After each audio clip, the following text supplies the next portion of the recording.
ये वीडियो एक डिमांड की गई है। हमारे एक अमेज़ॉन के जो है कस्टमर हैं, उन्होंने अमेज़ॉन से ये बाय किया है, तो इसे ओपन करना है।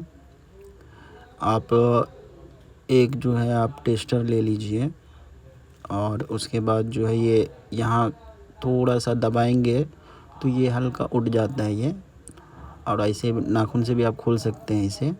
अदरवाइज़ आप टेस्टर लीजिए और इसे अंदर की साइड थोड़ा हल्का पुश करने के बाद जो है ऊपर की तरफ उठा दीजिए। आप ये हल्का पुश कीजिए, ऊपर उठा दीजिए। इस तरीके से जो है ये खुल जाता है।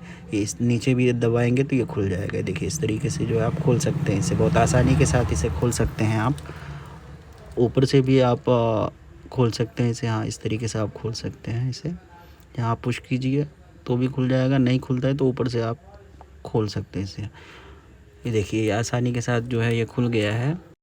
ये प्रोडक्ट अगर आपको बाई करना है तो हमारी वेबसाइट a1led.in से भी बाई कर सकते हैं और अमेज़ॉन पर भी है, वहाँ से भी आप बाई कर सकते हैं। इसका जो है लिंक डिस्क्रिप्शन में है, आप वहाँ से डायरेक्ट वेबसाइट और अमेज़ॉन पर जा सकते हैं। ये आसानी के साथ खुल जाता है, बहुत ही आसानी के साथ। ये टेस्टर से आप खोलिए, उसके बाद स्क्रू 4 स्क्रू है, 4 स्क्रू खोल लीजिए आप। और खोलने के बाद जो है आप 1 mm का वायर या 1.5 mm का वायर लीजिए, उससे आप इसकी वायरिंग कर लीजिए। क्योंकि ये वायरिंग के साथ में नहीं आता है, सिर्फ ये स्विच लग कर ही आता है। तो आप वायरिंग जो है 1 mm या 1.5 mm के वायरिंग से जो है आप इसे कर सकते हैं। देखिए ये नीचे जो फेस है, सारे फेस लगे हुए हैं नीचे की तरफ में। उसके बाद ये नीचे के स्विच में भी फेस लगे हुए हैं। उसके बाद जो है आप ये इस साइड में न्यूट्रल रहता है, यानी कि N लिखा हुआ है, उसमें आपको ब्लैक वायर डालने हैं। आप ब्लैक रेड कोई सा भी डाल सकते हैं, उससे कोई फ़र्क नहीं पड़ता है। हमेशा ध्यान रखिए टेस्टर से जो आप चेक करेंगे तो जिसमें लाइट जलेगी टेस्टर में, वो हमेशा राइट साइड में जलना चाहिए और लेफ़्ट साइड में जो है नहीं जलना चाहिए। इस तरीके से जो है सॉकेट की वायरिंग होती है। तो इसमें उसी तरीके से लिखा हुआ रहता है N और L, तो आप उसी हिसाब से वायरिंग कीजिए। देखिए इस तरफ जो है आपको हमेशा टेस्टर ग्लो करेगा और इस तरफ जो है नहीं ग्लो करेगा, ये नहीं जलेगा टेस्टर इस तरफ। इसमें भी सेम इसी तरीके से ही होगी वायरिंग। बाकी ये सारे स्विच के जो कट है वो सारे नीचे की साइड में ही रहेंगे। और फ़ैन की जिप भी जो है आप वायरिंग इस तरीके से कर सकते हैं। डायरेक्ट मैन में एक वायर जोड़िए और दूसरा वायर एक स्विच में जोड़िए, और उसके बाद फ़ैन का जो वायर है एक, उसे आप स्विच के अंदर डायरेक्ट लाकर कनेक्ट कर दीजिए। इसके साथ 4 स्क्रू भी आते हैं जो और वॉल प्लग भी आते हैं, जो आप आसानी के साथ इसे दीवार वगैरह पर जहाँ पे भी आप फिक्स करना चाहें ड्रिल मशीन की मदद से फिक्स कर सकते हैं। अगर आपको स्विच एडजस्ट करना हो या निकालना हो तो देखिए ये पुश कीजिए यहाँ हल्का, और ये आसानी के साथ निकल जाएगा। टेस्टर से हल्का पुश कीजिए, ये आसानी के साथ निकल जाता है। बहुत ही आसानी के साथ ये निकल जाता है। स्विच लॉक सिस्टम होता है ये। अब ये देखिए यहाँ अगर इसको फिट करना हो तो ये हल्का टेस्टर से जो है हल्का ऊपर से दबाएंगे तो ये देखिए फिट हो गया।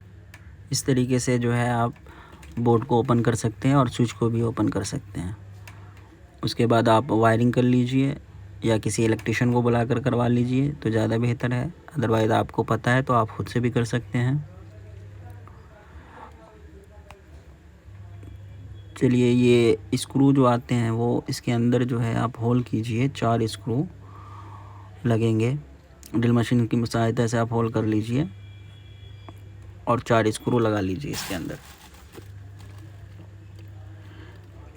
चलिए ये हो गया आपका, ये रेडी हो गया। आप इसमें जो है एक फ़ैन और उसके बाद 4 लाइट यूज़ कर सकते हैं। 2 सॉकेट, क्योंकि 2 सॉकेट का जो है 2 स्विच सेपरेट है। अगर आपको एक्स्ट्रा चाहिए हो तो एक स्विच से भी आप 2 सॉकेट यूज़ कर सकते हैं, कोई दिक्कत नहीं होती है उसमें। बाकी आप जो है इसके अंदर हैवी लोड अगर चलाना चाहते हैं तो ये 6 एम्पियर का जो है इसके अंदर सॉकेट लगा हुआ है और 10 एम्पियर का जो है स्विच लगा हुआ है। तो हैवी लोड अगर चलाना है आपको तो आप 16 एम्पियर का जो है सॉकेट बाई कर सकते हैं और इसको निकाल कर उसकी जगह जो है 16 एम्पियर का सॉकेट लगा सकते हैं। लेकिन उसके साथ साथ आपको 16 एम्पियर का स्विच भी बाई करना पड़ेगा। अदरवाइज़ कम लोड है आपके पास, जैसे आयरन इस पे चल जाएगा, मिक्सर चल जाएगा, तो ये इतना घर के लिए काफ़ी है। देखिए इस तरीके से आप निकाल सकते हैं। एक मरतबा और बता दे रहा हूँ, आसानी के साथ ये निकल जाता है।